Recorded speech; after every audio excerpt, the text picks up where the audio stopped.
The Roman Empire stands as one of history's most formidable civilizations, its legacy still influencing modern governance, law, military strategy, and culture. At its zenith, Rome was the epicenter of a vast domain that stretched from the windswept British Isles to the sun-baked deserts of North Africa, encompassing the Mediterranean's entirety in a network of roads, aqueducts, and cultural unity unmatched for centuries. Rome's power was not just in its military prowess, where legions marched under the famous Eagle Standard, or in its legal innovations like the Justinian Code, which laid foundational principles for modern jurisprudence. It was also in the Roman capacity for engineering, evident in structures like the Colosseum, the Pantheon, and the vast system of aqueducts that brought fresh water to cities teeming with millions. The Pax Romana, a period of relative peace and prosperity lasting over 2 centuries, saw trade flourish, arts thrive, and a cultural synthesis across diverse peoples under Roman rule.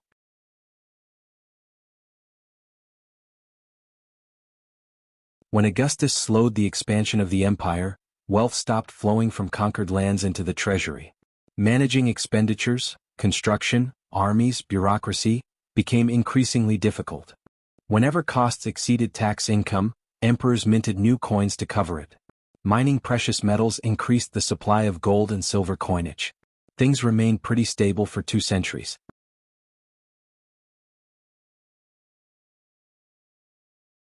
By the 3rd century AD, the Roman Empire's frontiers were under relentless attack. Provinces were abandoned, their tax yields lost, and military expenses soared to unprecedented levels. Compounding the crisis, the empire's once prolific mines began to dry up, straining resources further.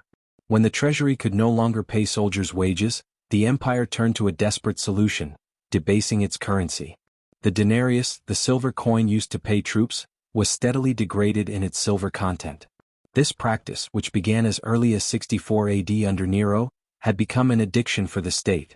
Nero's initial coin clipping and dilution of silver purity set a dangerous precedent that allowed political insiders to line their pockets while masking deeper economic troubles. By the 3rd century, the denarius silver purity had plummeted to 60%. The increased money supply caused inflation to spiral, but the state's spending did not slow. Instead, it doubled down, perpetuating an illusion of prosperity even as the foundation of the economy crumbled. By 268 AD, the denarius contained a mere 0.5% silver. A bag full of coins carried the equivalent silver content of a single coin from a century earlier. By 300 AD, soldiers were being paid 8 times more in denarius, while wheat prices had skyrocketed by 200 times. Despite the state's efforts, it struggled to pay its troops, leading many soldiers to abandon their posts and turn to pillaging towns. For half a century, the empire teetered on the brink of destruction. Emperors were assassinated in quick succession, barbarians sacked towns, and citizens were enslaved. Chaos reigned as the once mighty empire fractured under the weight of its own mismanagement. In a desperate attempt to restore stability, Emperor Diocletian introduced sweeping reforms. Among them were price caps on over 1,000 goods and services. But these measures only exacerbated the crisis. A modius of wheat that had cost 0.5 denarius in the 2nd century now sold for over 10,000 denarius by 338 AD.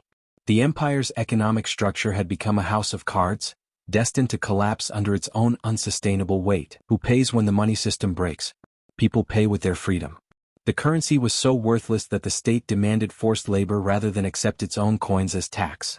Merchants had to provide goods directly to the state and army, and leaving their trade was outlawed. It said the Roman Empire fell due to apathy. By the time the 5th century barbarians came, belief in the system was gone, and invaders seen as liberators. The empire could no longer afford the problem of its own existence.